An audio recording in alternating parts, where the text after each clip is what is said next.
ვინაიდან ეს არის ის ფარისეულობა, რომელიც დღეს ევროკავშირის ზოგიერთ ქვეყანას აქვს ვირუსად დამართნილი. ეს საჩვენებს საერთო ჯამში მათ დამოკიდებულებას. მე ერთ მაგალითს გეტყვით თუნდაც ამ ფარისეულობის, როდესაც ჩვენ ახლა ვიხილეთ 24 საელჩოს განცხადება მზიან მაღლობელთან დაკავშირებულ გადაწყვეტილებაზე, განაჩენზე. მათ შორის მან ამოვიკითხე საფრანგეთის ელჩის ხელმოწერაც, ხო? შეგახსენეთ, რომ საფრანგეთში მაკრონზე სილის გარტყმისთვის ადამიანს მიუსაჯეს 18 თვით თავისუფლების აღკვეთა.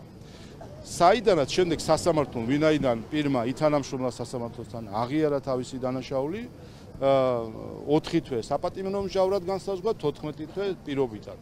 თუმცა 18 თვე თავისუფლების აღკვეთა მიუსაჯა. საქართველოში ანალოგიურ მსგავს შემთხვევაში 24 თვე მიუსაჯა სასამართლომ თავისუფლების აღკვეთა და იმის გამო ერთი წამი, იმის კვალიფიკაცია მნიშვნელობა არის შემთხვევა მაცადეთ, რა ვიცი, კარგით, მნიშვნელოვანია სწორედ ამის საფუძველზე შეეცადა. უღურეც არა, თქვენ ვიცით რატომ აკეთებს ამათ, თუ გამოწყვეტინოთ აზრი, ვინაიდან ხვდებით, რომ ეს არის თქვენთვის არაკომფორტული აზრი და გინგრებთ თელს ნაცურ ფილოსოფიას. იმ შემთხვევაში ეს მაინტერესებს მაგრამ და კონკრეტულად იქ რა კვალიფიკაცია მიენიჭა ამ საქმეს. ხოლო საქართველოში 24 თვე იყო ზუსტად ერთი და იგივე შეტყობა, იყო ადამიანი, რომელსაც სახეში სილა გაარტყა საფრანგეთის პრეზიდენტს ადამიანმა და საქართველოში ასევე ადამიანი, რომელსაც სახეში სილა გაარტყეს. ერთი-ერთში ზუსტი ანალოგი. სხვაობა რაში არის? და მათ შორის სასჯელიც არის მსგავსი.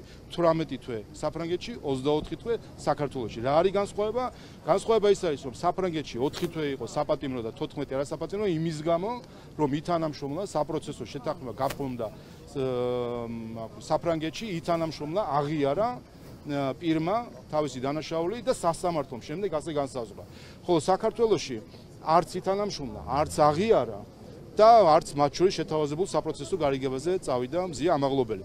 აი ახლა და საფრანგეთის ელჩი ამას უწოდებს არაპროპორციულ. ზუსტად იგივე სასჯელი მიესაჯა საფრანგეთში და მეორეც. რაც შეეხება ამ საკითხს ზუსტად რომ საბოლოო განაჩენის აღსრულება როგორ ხდება? იცით რომ პროკურატურამ შესთავაზა საპროცესო შეთანხმება, იცით რომ არც საპროცესო შეთანხმება, არც აღიარება დანაშაულისა, რაც მთელმა საქართველოს პირდაპირ ეთერში იხილა ეს დანაშაული. არ იყო მისი მხრიდან შესაბამისად სასამართლოს სავარაუდოდ არც ჰქონდა შესაძლებლობა სხვა რამე განესაზღვრა.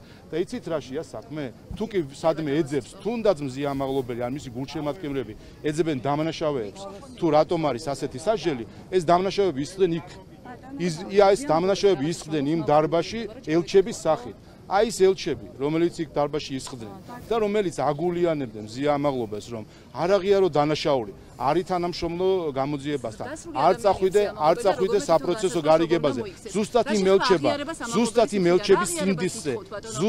ელჩების სინდისზე არის ის, რომ საპროცესო გარიგება არ შედგა, ის რომ 2 წელი სრულად აქვს მოსახდელი, საპროცესო გარიგების შემთხვევაში შეიძლება ყოფილიყო პირობითის ნაწილი ან სხვანაირი ნაწილი, არ აღიარა დანაშაული და ასე რომ არის ზუსტად იმ ელჩების, NGO-ების და იმ პოლიტიკოსების სინდისზე არის ის რომ ნაცვლად იმისა რომ მზია ამაღლობელს ისევე როგორც საფრანგეთში იმ ადამიანს ეთანამშრომლა გამოძიებასთან ეღიარებინა დანაშაული და სასამართლო ამას გაითვალისწინა ელჩებმა ფაქტობრივად ჩააყენეს ელჩებმა ის ფაქტობრივად ჩიხში მიაყენეს რომ არ ეღიარებინა საკუთარი დანაშაული ასე რომ მზია ამაღლობელის მიმართ 2 წლიანი ერთი საკითხი 24 თვე ეს აბსოლუტურად პროპორციული და ტყუილი არის ეს არაპროპორციული და განსაკუთრებით საფრანგეთის ელჩი ტყუის, ვინაიდან საფრანგეთში 18 თვე მიუსაჯეს ზუსტად ანალოგიური დანაშაულის, ამიტომ ეს არის საფრანგეთის საელჩოს ტყუილი, თუ კი ისინი ამბობენ რომ არის არაპროპორციული და მეორე ეს არის სრულად ელჩების სინდისზე, რომ მზია ამაღლობელს უწევს სრულად მოიხადოს ეს სასჯელი. სხვა თემებს კითხავთ საარჩევნო კამპანიაზე, 2 კანდიდატს განიხილავს ველო, მერაბ სეფაშვილს და ალეკო ელისაშვილს, ვის დედადებს ხსონს ჯერ არ არის ჩამოყალიბებული.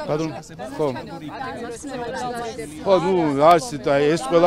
ეს ყველაფერი აჩვენებს ამდენად არასერიოზული არის ის ხალხი, რომლებიც არიან მარიონეტები გარე ძალების. ამიტომ შედეგი იქნება ყოველთვის ასე.